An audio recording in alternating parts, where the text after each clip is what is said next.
Coke एक भूतिया कहानी। ये कहानी एक छोटे से गांव की है जहां एक छोटे से घर में एक महिला रहती थी जिसका नाम सरिता था। सरिता और उसके पति को बहुत समय से संतान का सुख नहीं मिल रहा था। गांव में लोग कहते थे कि उस घर के आसपास कुछ अजीब घटनाएं होती रहती थी। कहते थे कि वहां एक पुरानी दाई की आत्मा है जिसने अपनी मृत्यु के बाद भी उस स्थान को नहीं छोड़ा। एक दिन सरिता ने सुना कि गांव के पुराने बाबा से मदद ली जा सकती है जो प्राचीन दवाइयों और तंत्र मंत्र में माहिर थे। सरिता और उसका पति बाबा के पास गए और उनसे संतान प्राप्ति के लिए उपाय पूछा। बाबा ने उन्हें एक विशेष प्रयोग करने का निर्देश दिया। उन्होंने कहा, तुम्हें एक विशेष रात को अकेले घर में रहकर पुरानी खंडहर जैसी कोठरी में जाकर उस जगह से मिट्टी लानी होगी। उस मिट्टी में छिपा एक खौफनाक रहस्य है। सरिता डरते डरते उस रात कोठरी में गई। जैसे ही उसने मिट्टी की डेरी के पास कदम रखा, वहां से एक ठंडी हवा का झोंका आया और सरिता को लगा जैसे कोई उसे देख रहा हो। वह डरते हुए मिट्टी लेने लगी। तभी उसकी नजरें अंधेरे में कुछ चमकती हुई चीज पर पड़ी। जैसे ही उसने उसे छुआ, अचानक कोठरी की दीवारों पर एक खौफनाक चेहरा उभर आया। वह चेहरे में एक अजीब सी मुस्कान थी और उसकी आंखें लाल हो चुकी थीं। सरिता की आंखों के सामने अंधेरा छा गया और उसे लगा जैसे किसी गहरे कुएं में गिर रही हो। तभी एक तेज आवाज आई, तुमने जो किया वह बहुत गलत था। अब तुम्हारी कोख को कभी भी संतानों से नहीं भरेगा। अचानक सरिता की आंखें खुली और वह अपने कमरे में पाई गई। उसकी घबराहट के बावजूद उसने पाया कि वह गर्भवती हो गई थी। लेकिन उस रात के बाद से उसके जीवन में एक अजीब सी चुप्पी छा गई। उसका गर्भ जो पहले सामान्य था, अब खौफनाक सपनों और अजीब घटनाओं से भरा हुआ था। कुछ महीनों बाद जब वह बच्चे को जन्म देती है, तो जो बच्चा जन्मता है वह किसी इंसान का बच्चा नहीं होता। वह एक खौफनाक गहरे काले रंग का और शैतानी शक्ल वाला था। सरिता और उसका पति हक्के बक्के रह गए। उन्होंने समझा कि वह जो मिट्टी लाए थे वही उनकी कोख में उस भूतिया आत्मा को समेटे हुए थी।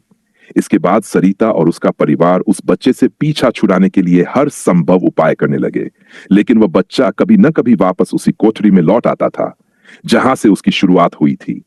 अब वो बच्चा उस घर की कोख बन चुका था और कोई भी उसमें घुसने से पहले 2 बार सोचता था। कहानी का अंत यह था कि जो कुछ भी था वह कोख नहीं बल्कि एक शाप था। सरिता और उसके पति विजय अब डर के साए में जीने लगे थे। वह बच्चे को कहीं भी ले जाते, लेकिन वह हमेशा घर लौट आता, जैसे कुछ शक्तियां उसे वहीं खींच लाती थीं। हर रात एक अजीब सी आवाज सुनाई देती जो कभी साफ नहीं होती, लेकिन सरिता को लगता कि वह बच्चे की आवाज हो सकती है। कभी लगता जैसे बच्चा रो रहा हो, कभी वह हंस रहा हो, लेकिन उसकी हंसी में कुछ और ही खौफ था। सरिता की मानसिक स्थिति दिन ब दिन बिगड़ती जा रही थी। वह महसूस करती कि कोई उसे पीछा कर रहा है, किसी छाया जैसी। एक रात जब वह अकेली घर पर थी, उसने अचानक उस कोठरी के पास किसी के चलने की आवाज सुनी। डर के मारे वह चिल्लाई, कौन है? लेकिन जवाब में सिर्फ सन्नाटा था।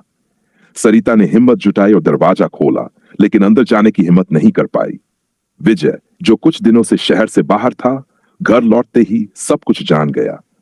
उसने एक पुराने तंत्र मंत्र जानी से मदद लेने का सोचा।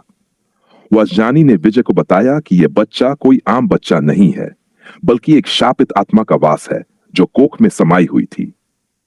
उस आत्मा को मुक्त करने के लिए उन्हें उस कोठरी में फिर से जाना होगा जहां से यह शाप शुरू हुआ था, और उसे वही मिट्टी वापस करनी होगी। सरिता और विजय ने तय किया कि वे किसी भी हालत में इस समस्या से निजात पाएंगे। एक रात जब सभी सो रहे थे, वे दोनों उस डरावनी कोठरी में लौटे।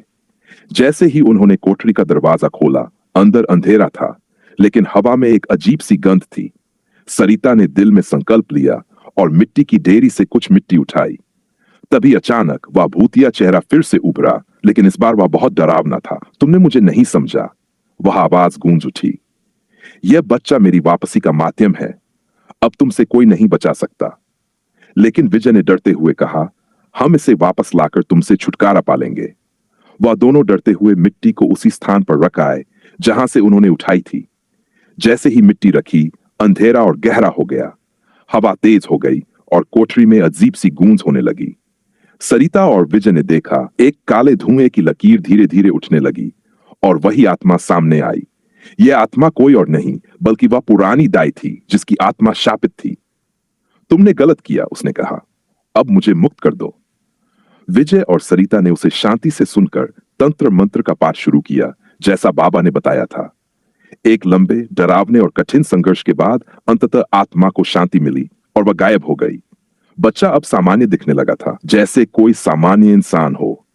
लेकिन सरिता और विजय ने तय किया कि वे इस घर को छोड़ देंगे, क्योंकि वहां बहुत कुछ घट चुका था जो वे कभी नहीं भूल सकते थे। वह घर अब सुनसान पड़ा था और उसके बाद कभी उस जगह पर कोई नहीं गया।